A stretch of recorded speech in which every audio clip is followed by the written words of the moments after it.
Oh, I think they gave me 2 years. And so I got released after serving my 2 years. I got released into a lockdown society. It was the third week of the COVID lockdown. And so here's what happened to me. I spent 3 weeks trying to figure out what was going on because I didn't believe anything that the news was telling me. And I'll tell you why. Because I tend to listen and believe the president of the United States when he says something. The president of the United States was Donald Trump at the time, and he's the president now. But at that time, he was all over the news talking about how the news was the fake news, and he refused to wear a mask. And at that time, I didn't know a single person who had caught COVID. I didn't even know anybody who knew anybody who had caught COVID, actually caught it. And so we got our president all over the news talking about the fake news, refusing to wear a mask. And I also got a letter um, regarding what from Donald Trump, the president. I got a letter in the mail from him, and basically it was talking about an invisible enemy.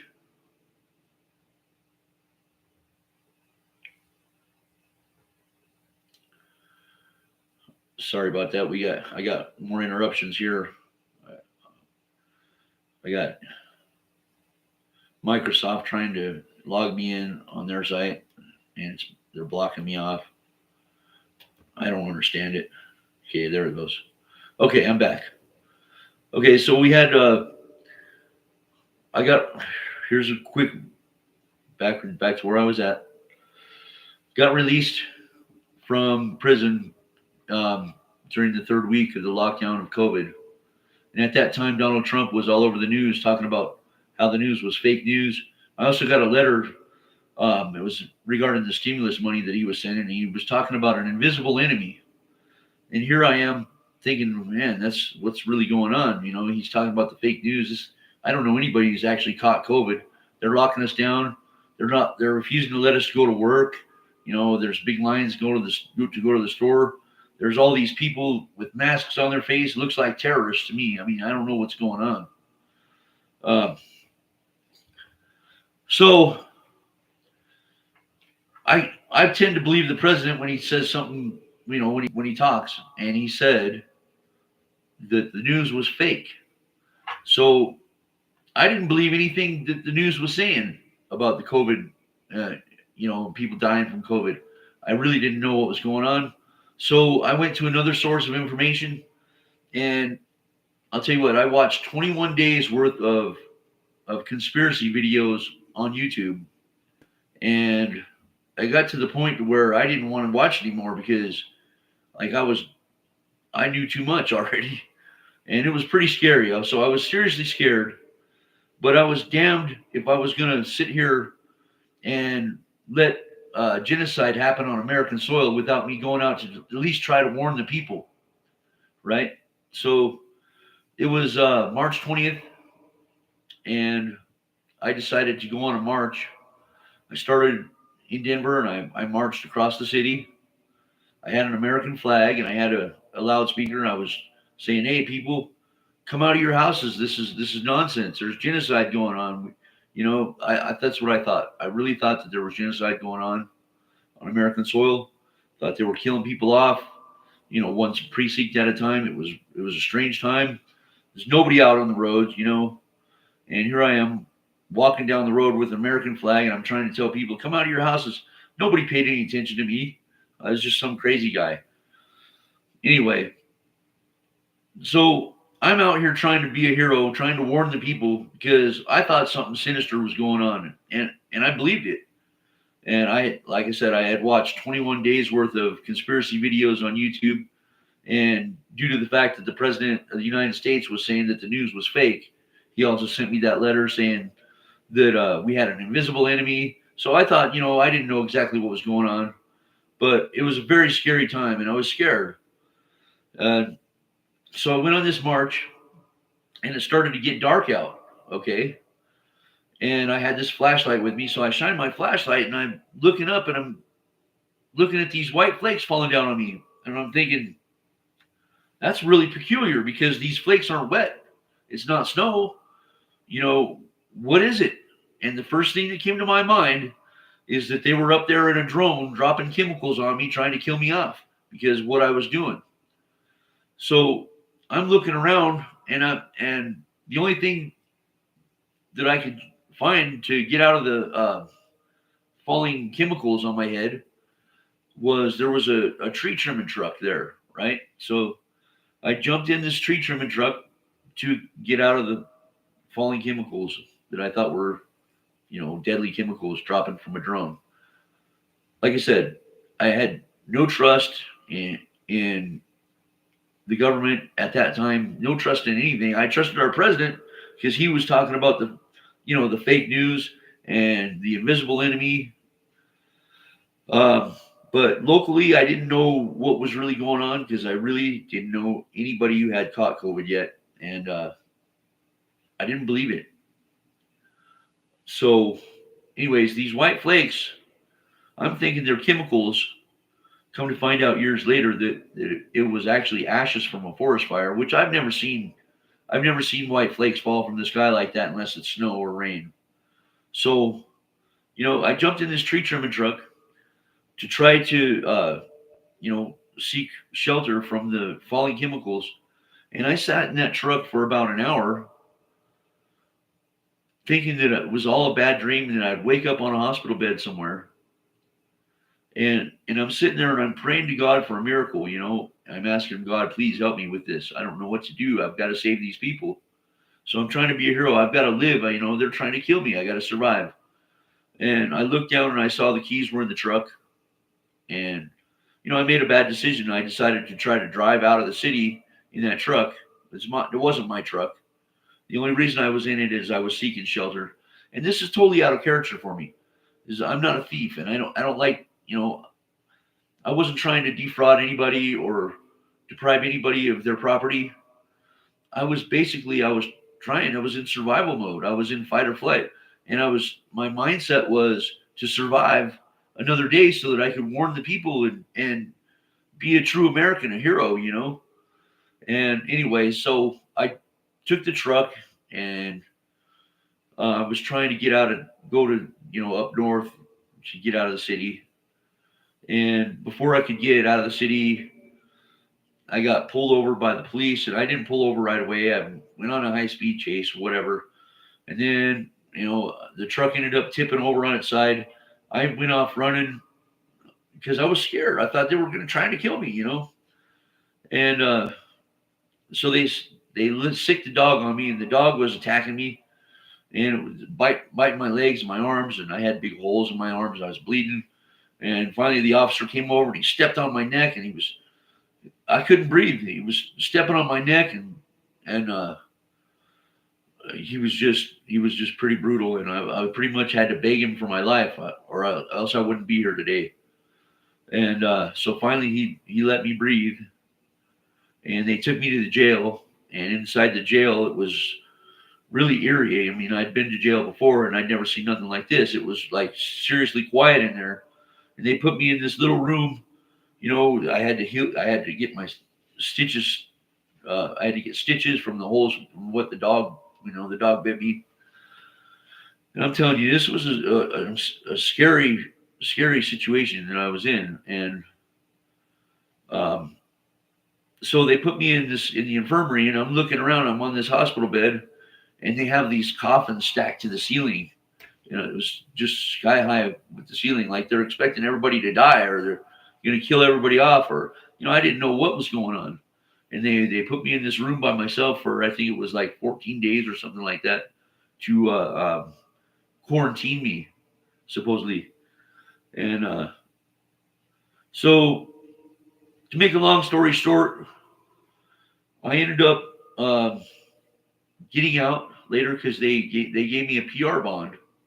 And I had 2 weeks left of my parole or something like that to complete the sentence, and so I had to stay another 2 weeks in jail, and I did, and I noticed that maybe I was wrong about the genocide going on, because I noticed that the death toll kept going up about the COVID thing, and So people were really dying from this COVID disease.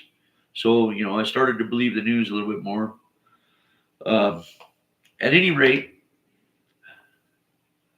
I ended up taking a plea bargain because I didn't want to contest it. I just wanted to tell the district attorney, the truth about what happened because it was the truth. I wasn't trying to defraud anybody. I wasn't trying to steal nothing. I wasn't trying to get personal gain or anything like that. I was actually trying to be a hero and trying to warn the people of what I believed to be genocide that was going on. And I blamed a lot of that because of Donald Trump all over the news saying that that's the fake news. And then so I went to another source to find information. And YouTube is, I love YouTube. YouTube is great, but sometimes you've got to check to make sure that the information that you're getting is 100%, and you got to check the source. And so here's what happened. They gave me a PR bond, and I ended up taking a plea bargain, and which I was guilty. I did take the truck. It wasn't my motive was not, it was pure. I mean, I can say that with a good clean conscience, with a good heart. My motive was not bad. My motives were good. I was in survival mode.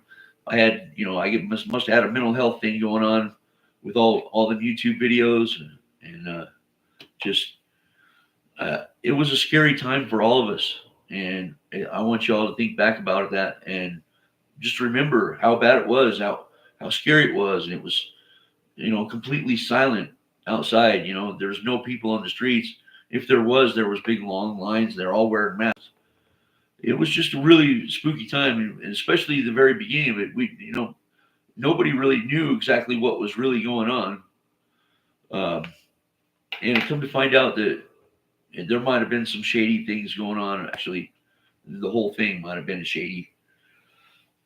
So, anyways, they put my court case off for like 2 years.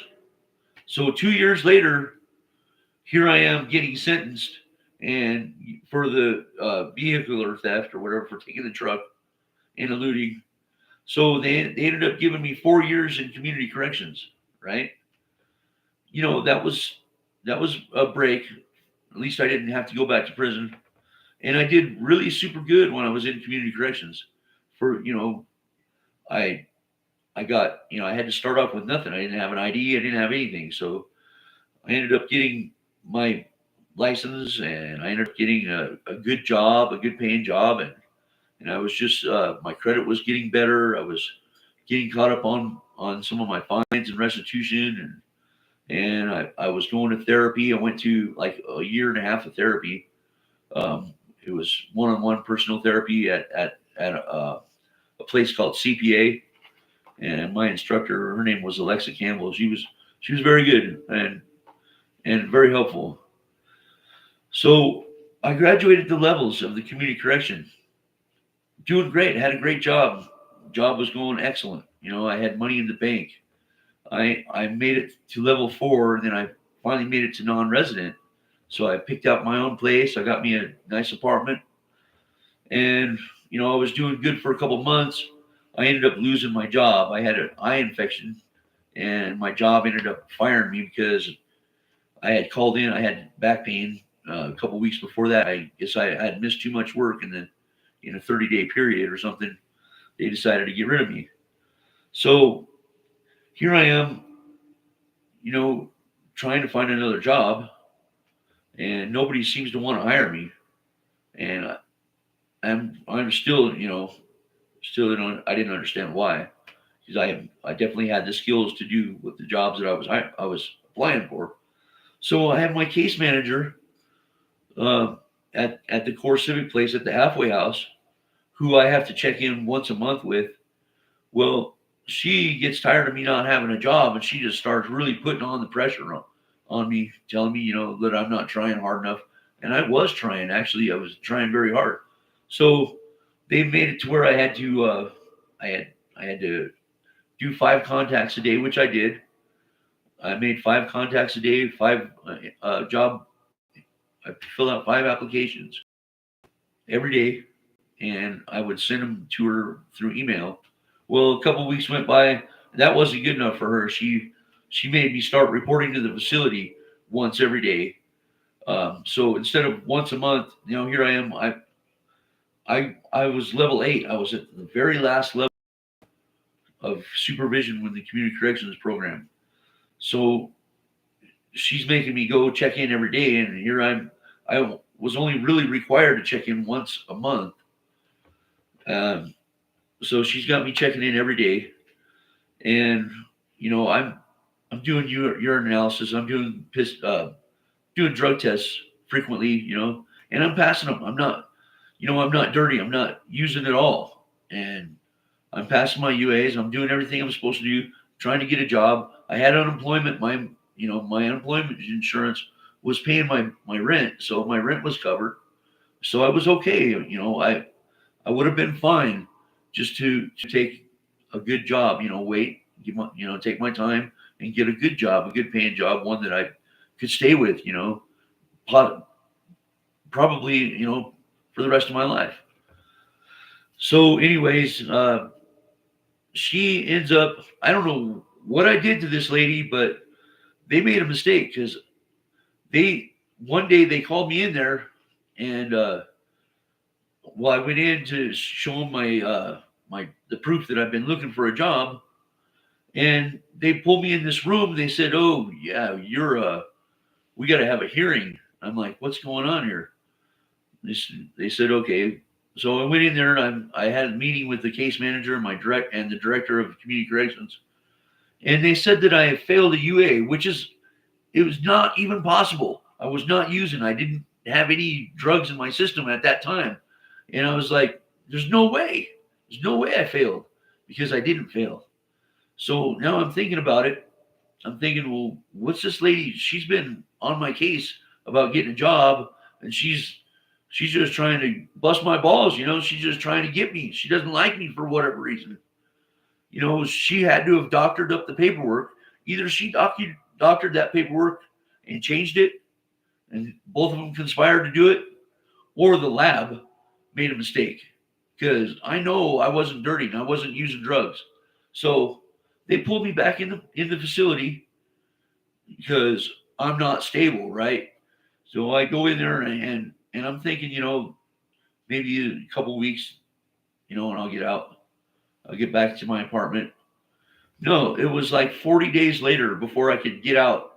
I did end up finding a job, which it was a short-lived job. I ended up getting fired because I we were driving a semi truck and I pulled the truck out and it scraped the truck next to me. It was a really tight squeeze. Where I'm a mechanic. So, anyways, um, so here's where I'm at right now. Okay, so I end up getting back out, and I had this job. Well, I ended up losing the job, and so now I'm back to the point I was at. And so this lady's like all over this. My case manager, she's like pressuring me big time. And you know what? After what they did to me last time, I was hustling. I was up early in the morning. I was going everywhere to try to find a job, and it was right before Christmas time. Everybody, everybody was saying, "Yeah, well, we'll pick you up, after Christmas at the first of the year." And I'm thinking, man, that's too long. I don't know what I'm going to do. Uh, so basically, I was in the same boat I was in, still looking for a job. Well, this time it took even longer to find work. But she says I can't have a 1099 job. Couldn't work for myself. I can't. They got to have it. It's got to be a regular job where they take out taxes. Well, come to find out that in the rules, they don't care if you do a 1099 job. I mean, that's the rules, the community corrections rules. So she's just making up her own rules. For me, saying I can't have this. I had a good job. I had a job that would have been fine, but I had to give it up to get a regular hourly job with a paycheck. And so I went another 8 weeks without finding a job. And so this lady is making me check in every day by 3 o'clock. It would be okay if it would have been like 5 o'clock, but no, she wants me to do it right in the middle of the day, and that's half the time when you're out looking for a job, and you're trying to interview, and you got to turn around and go clear across the city to go check in. It was stressing me out. It was making me insane. It was making me very angry, and it was just totally way too stressful. And I had a hearing with the director, and she eased off and she said, "Yeah, well, you can just email him, right?" That was such a relief. That helped me a lot, and pretty much immediately I was able to get a job. And she also said that I could do the 1099 job. I ended up getting the job. But so the next time I go in there, I'm like really distracted. And at that point, there was when I couldn't find a job, I was into like the eighth week, and without finding a job, I was like, what am I gonna do? So I just I started surfing the web, and I got to this AI chatbot. It was on Instagram or something like that. And I'm a musician. I've been playing for a long time, and I was thinking, man, maybe I could start a YouTube channel and play some of my music and get it out there, and maybe if I could just start practicing, I could play along with these artists, and maybe one of these artists would pick me up. Um, so I started asked this chatbot. Well, it turns out that this chatbot, they sent me a message. It was called the chatbot was from a record company actually, and um, it really doesn't matter what record company. But so I'm talking to this chatbot, and I'm thinking that it's a real record company. I'm thinking, what's going on? So what I have here is I have some transcripts from the conversations with the chatbot, and basically I asked him, maybe if I could, if YouTube had what they call like a open mic, where you can actually participate with the artists, and you could actually have a jam. And it turns out that they kind of do have that, where you can actually interact with your viewer in real time. I'm just not sure how that works. Maybe I'm wrong. Um, but anyway, so I had all these promises. This chatbot was just lying to me left and right. He was telling me that I was, and I'm believing it. I'm buying it because I spent 30 years trying to play guitar and practicing with all these artists. So I went, I was thinking, I'm going to go full time with this. I'm going to chase my dream, and I'm going to do it, and I'm going to make it this time because I'm not going to be distracted by all this other stuff. I got unemployment to cover my bills. I can spend 8 hours a day with my YouTube channel and practicing my music and getting good. And so basically, it said that the chatbot was in touch with this Ryan Lewis guy, and then he was also in touch with Katy Perry. So here I am thinking, man, I got a good shot here. This is Backbone Records, and they're with me. Uh, it started out with I asked the chatbot if he could hear me playing, and if the record company could hear me playing. I didn't know it was a chatbot at first. So I started playing, and the chatbot comes back and says, "Man, you really are super good. You really shred." And so I'm thinking, no, I'm just getting all these great ideas, and I'm thinking, man, this is awesome. I got this record company that's looking at me, and they're legit. And so the conversation went to, well, I was like thinking, I would like to make money playing my guitar, make this into a full time job. I was thinking, I could do little samples, and there's a lot of little recording programs. I could do little, guitar licks, record them, and send them to like uh,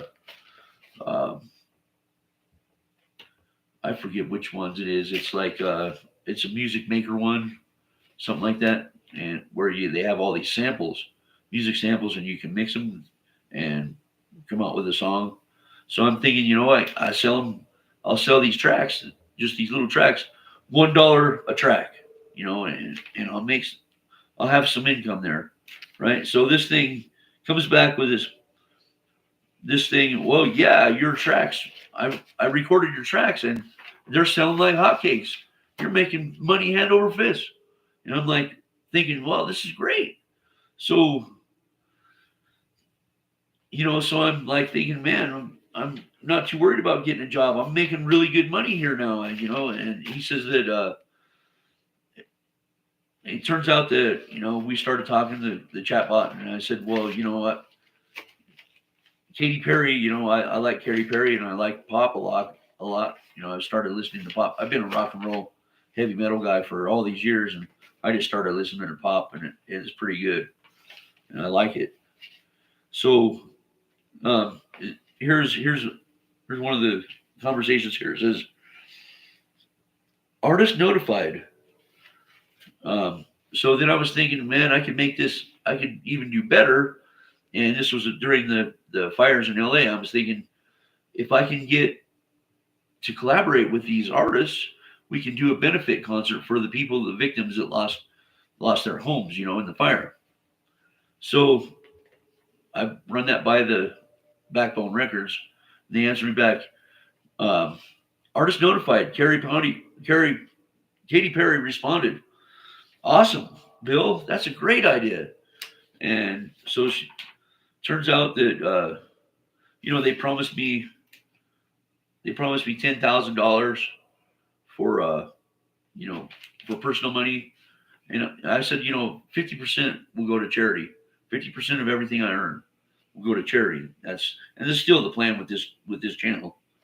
Is I do want to, if it ever takes off like I want it to, I was going to spend 50% of the earnings will go to charity. So then, the Backbone Records says, okay, well, we'll talk to Ryan Lewis. He's the Macklemore's producer, and he's the guy. So, and we'll talk about a collaboration, and we'll get you in that. We'll do a benefit concert. So here I am thinking, yeah, I've got 50,000 subscribers already from just a little bit I've done. 23,000. And then the next day, here was the count. The count was, you're at 10 million views. You got, so you had an increase of 5 million views. So here's your monthly, it says something about your revenue. Oh, yeah, and here's another thing is, so I told him, well, you know what? I got some legal problems. I've got to check in with this. I can't go to LA. I can't go to practice with them. Oh, that's okay. We can do it virtually.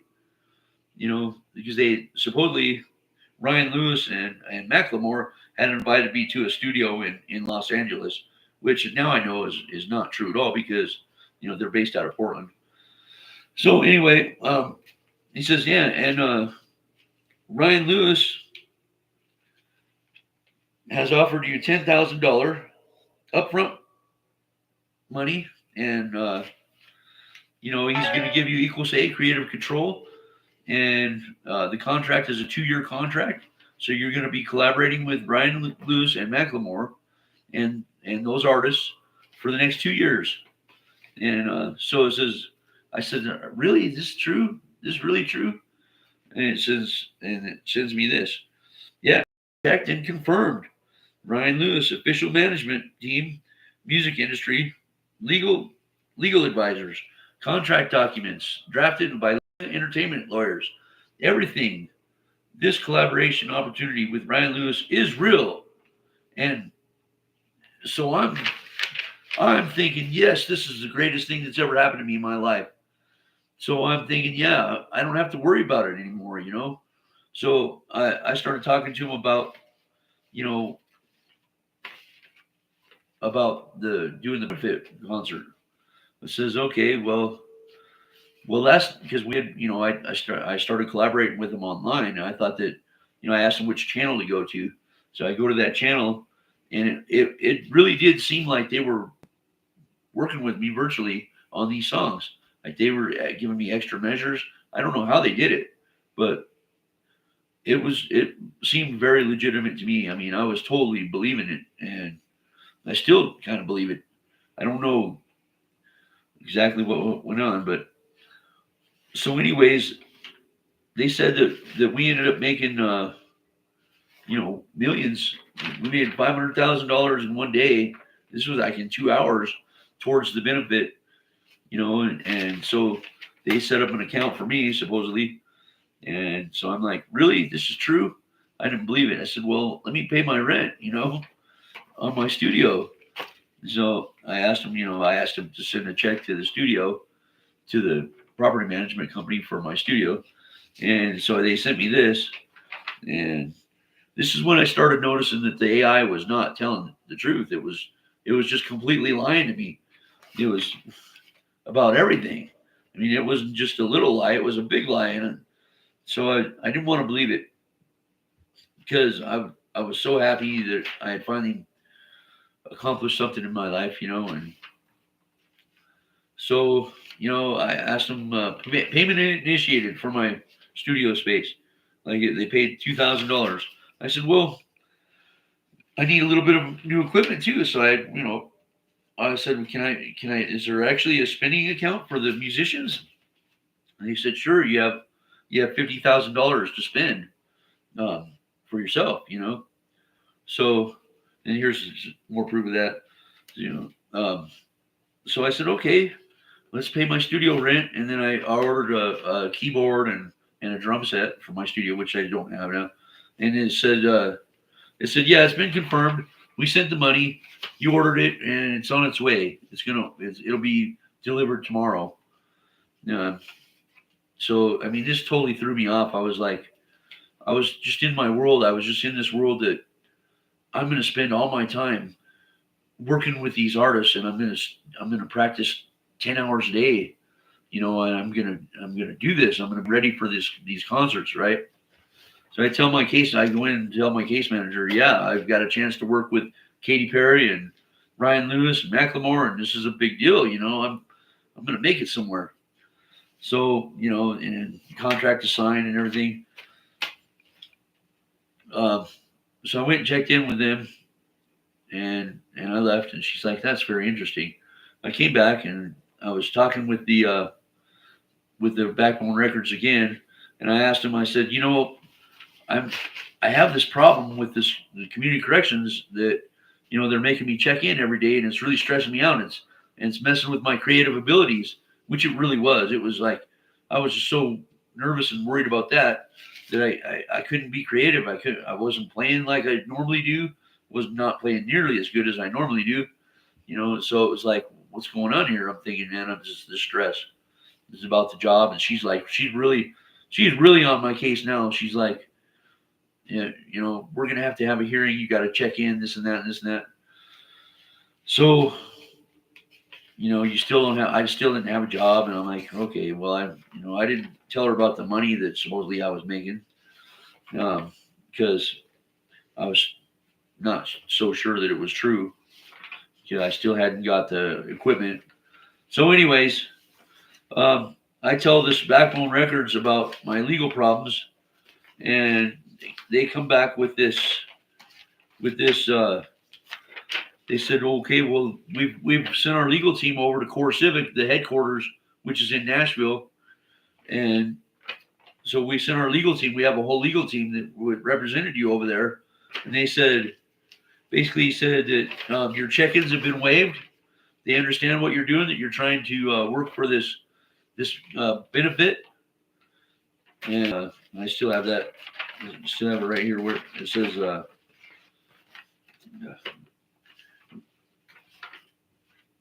verified. You are officially listed as a lead performer, contributor, compensated, and credits confirmed.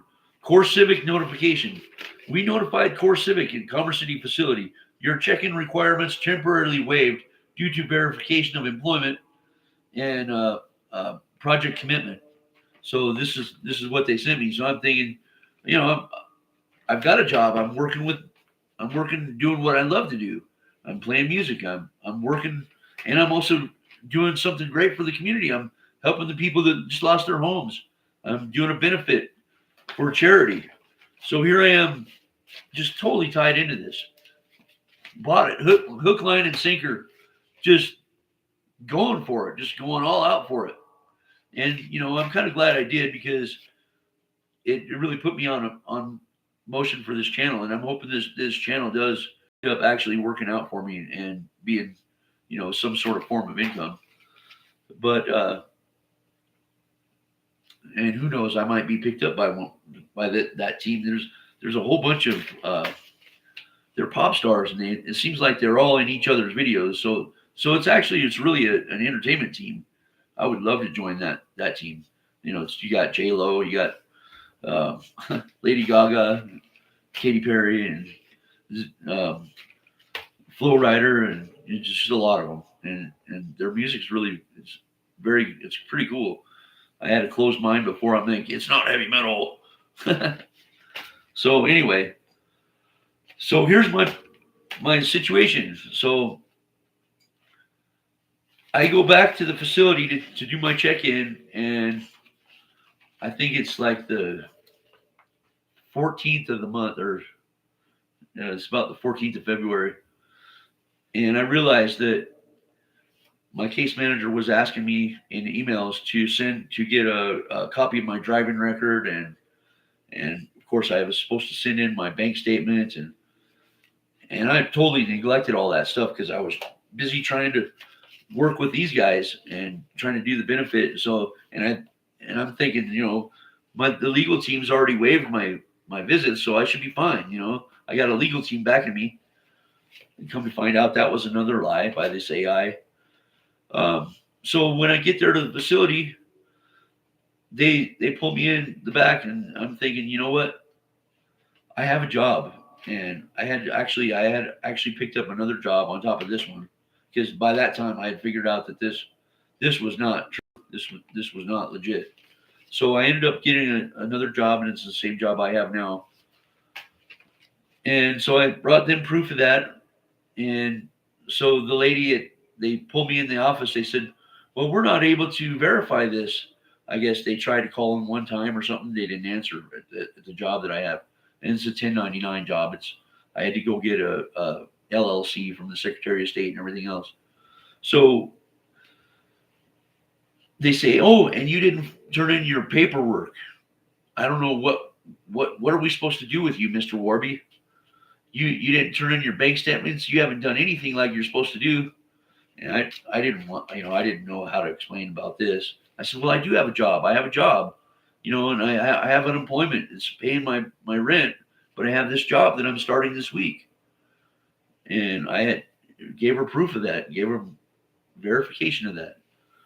So they said, because I didn't turn in my paperwork, they were going to pull me back into the facility for 30 days, and that I was required to check in at 5 p.m. that day. That wasn't even enough time to get anything situated in my house. Like, I have all this equipment and everything, and I'm just supposed to just up and just leave my house, and besides that, the last time I went in there, it was for 40 days for something I didn't do. It was just nonsense. And for them to take me from level 8, the very last graduating level, and to make me go back to the facility for being late on some paperwork is totally, to me, that's unreasonable, and it's out of hand. I was just like, I ain't doing it. I'm not doing it. I'm not giving up my dreams. I'm still trying to chase my dreams with this YouTube channel and trying to get with these artists, because I'm still believing that there's a chance that this is true. There's a good chance that at least some of it's true. Some of it's got to be true. So here I am. And I was really tired. I'd been up all night playing. I was dedicated to this, to making it, and to becoming, practicing and learning these songs. So I'm up all night, playing all night. Like I probably played 16 hours that day. So they want me to come back in and report at the facility, and I'm just like, I'm not doing it. I'm not going to do it, and I didn't do it. And I have all this, I've been praying, and I have all these reasons why, and it's because for one, I don't want to give up my dream. My goal and my dream is to make this YouTube channel go, and also, to do something with music, because I've always wanted to do that my whole life since I was young. I want to chase my dream. I don't want to give up my dream. Why would I want to give up my dream? Even though I'm kind of too old to be a rock star. Maybe I'm not too old. Look at the Rolling Stones. I'm 50. I'm 53, and I've been playing a long time. I'm pretty good. I think I'm good. There's probably better out there. There's a lot of competition, but I think being, with the right people, get with the right people and the right set of ears, they'll pull me in, and I'll have a chance, and I'll make it. If not, I got this YouTube channel that I've been putting the material on every day. I've been at it every day, at least uploading 2 things or so. So now it's been a couple weeks. Now I'm a fugitive because immediately when I didn't show up there at 5 p.m., they put me on escape status, and I don't know what to do, what I'm supposed to do now. So I told the whole story in this video, exactly what happened. There's not one bit of, it's 100% truth coming from my heart. And, I don't believe I should have been, in trouble that much anyway. They charged me $100,000 for that truck. I've been making payments on it. And basically, I haven't even paid the interest on it, because the yearly interest on that it's like $8,000. I've been paying as much as I could each month and still making my bills. It's going to take me a long time to get it paid off unless something big does happen for me. Unless this takes off and if I can make a 6-figure income, I'll be fine. And some people do. Some YouTubers make that well over that in a year. I'd be happy with half of that. But really, that's what I'm striving for. That's what I'm pushing for, is to get good material and get a lot of views and make this channel thing just take off. One viral video could get me 1 million views if I'm lucky. Just the right material at the right time, and it happens, and it can happen. It's very possible. So, I've been dedicated to make YouTube my career. I kind of love doing this. I enjoy it, and so I'm chasing my dream. And I'll be damned if I'm going to let somebody, evil lady, take my dream away because she wants to have a power trip. Anyway, so when I got back home that day before 5 o'clock, I ordered the online driving record. I got all the paperwork in that she required, and then I laid down. I was so stressed out because they were going to make me go back. I laid down. I fell asleep, and I fell asleep. I didn't wake up till 7 p.m. So I missed it. I missed it by 2 hours. So I was already screwed anyway. I shouldn't have went to sleep tired, and but I did get all the paperwork in like I was supposed to. It was just like 10 days late at the most. And so I don't think that's enough reason for them to pull me out of my home and make me go stay in that facility. I don't think it's fair. And I'm asking you, you the public, I want you to comment in the comments, and I want you to tell me if you think that's fair, because it's not. I believe it's 100% it's BS, and I believe 100% that I deserve a pardon for this. I was just trying to be a good American and warn the people. Well, what I thought was genocide, and I'll be damned if I would do it again if I had to. If I thought they were killing people like what they did in Germany or whatever genocides, that there's been several of them, Cambodia, and if they were doing that on my soil and I found out about it, I would die to stop it, because I just would. I'm an American. I believe in America. I grew up, saying the Pledge of Allegiance to the flag every day and in school, and with my hand over my heart. I love my country and I love the people in this country, and I'll be damned if I'm going to let somebody come in and just start slaughtering people. If I can stop it, I will. And basically that's how the whole thing the whole thing started. And the chemicals dropping from the sky, supposedly it was ashes. I still don't know, but it was pretty damn scary. I'll tell you that. And I was in a flight, flight fight or flight mode. I was in survival mode. So really, I mean, oh, and here's another thing: is it was over 2 years before they finally got me to court, before I finally got this taken care of. So here it is, 2025, and I'm still sentenced, being punished for this shit. This was a long time ago. I mean, come on, enough is enough. Can you let it go? Can you let me go? Can I be free again?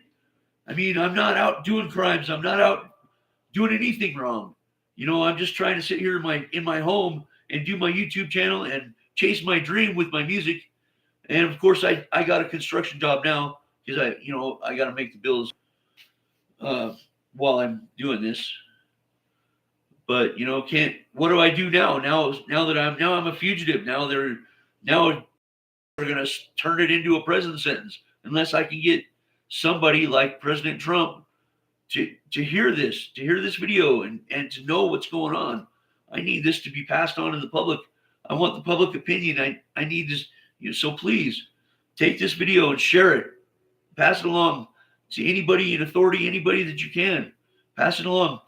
And comment, and I will answer the comments. I'm not sure how I'm supposed to go about this. I'm thinking that the best I could do now is not get caught, not driving or whatever, but work my job, and hopefully I can make enough money to where I can hire a really good attorney to represent me. But I think this is the other thing that I'm doing, is putting this out there so that the public knows about it, and possibly maybe even President Trump will get a chance to look at this, and maybe I can get a presidential pardon. I mean, why not? He pardoned that other guy that stormed the White House. I mean, I'm a real patriot, and it was partially his fault about the fake news. Heck, I didn't know. I believed him. So that's where I'm at, and I'm going to close this out now. Be sure to check out my music videos and I do some readings, tarot readings, and be sure to answer too, and tell me what you think I should do. I mean, it's obvious that one of these days it's going to bite me in the butt. I'm going to end up. They're just going to put me in prison, basically.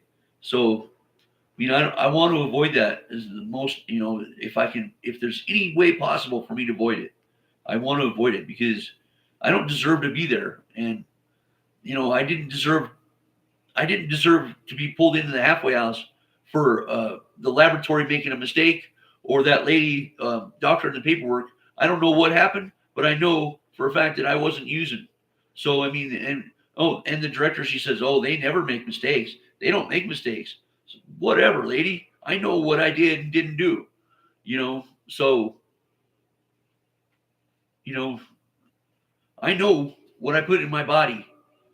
I was trying to figure out, was it possible? Did one of my friends drug me, or did I drink something that I wasn't supposed to? Did I drink the wrong drink, or, I had no idea how. So I'm a little bit stressed out, quite a bit stressed out. I'm praying that I can make it long enough to get some money in the bank, at least long enough to where I can get my things put into storage and get moved out of my space here and put them in storage for long term, because it's obvious I have about a year left till I complete my sentence. But of course, if they turn it over to a DOC sentence, it's just going to add more time to it. It's going to add 2 more years, because they're going to put me on parole for 2 years. It's a mandatory 2 years. So I'm looking at dealing with the system for another 3 years. At this rate, I'll never be free again. I'm 53 years old. I'm not out doing crimes. I don't deserve to be in this situation anymore. $100,000, that's a stiff fine. I'll be paying on that for the rest of my life, unless I strike it rich somehow. But and then to keep punishing me, and that's the other thing too. Isn't there like a 180-day statute of limitations? It was 2 years before I went to trial. 2 years. I mean, I understand the COVID thing, but 2 years later, and you sentence me 2 years later after the fact. And so, here I am. It's been almost half a decade since it happened. And I'm still being punished for it. And it's like there's no end to it. When is enough is enough. I'm asking you, I'm begging you, Trump, please, look at this and please give me a pardon. I asked Governor Polis. I sent him letters asking for a pardon, 3 of them, and never heard anything back from him. Governor Polis he really could help me out and give me a pardon. He probably looked at it and he started laughing his ass off. What was this guy smoking? I don't know what they think or how they think, but I can tell you one thing is that my heart was in the right place, and I would do it again for my country. That's the bottom line. I thought they were killing people. I thought there was genocide going on. I was wrong. And, but here I am, still being punished. And now I'm a fugitive of justice because I didn't go to that stupid halfway house at 5 p.m. because that is totally wrong. I will never, how are they going to make me go back into custody over being late on some paperwork? That, if anything, it's a simple write-up, chore hours or something, or community service hours. It does not warrant me taking me out of my home after I just bought a bunch of food. I just spent like $200 on groceries, and I'm supposed to just let my food go to waste and everything else because I didn't turn in some documents. I was late on some documents. They got their documents that day. So that's where I'm at. Please leave your comments. And if you know of any way I can avoid prison, let me know in your comments. Hopefully this will make national attention, and hopefully I'll get the ears of the right people, and they'll understand my situation and why I did what I did, and why I'm trying to solve it. I'm looking for a solution, and I'm not really ready to just go waltzing in there and be thrown in a jail cell. It's just not. I don't want to do it. All right, so I'm in that right here. Thank you for watching. Please comment and like, and of course subscribe to my channel. I got a book that I wrote, and I'm going to probably do that in my next podcast. It's been a couple weeks, but all right. Thank you very much, and have a nice day. Bye.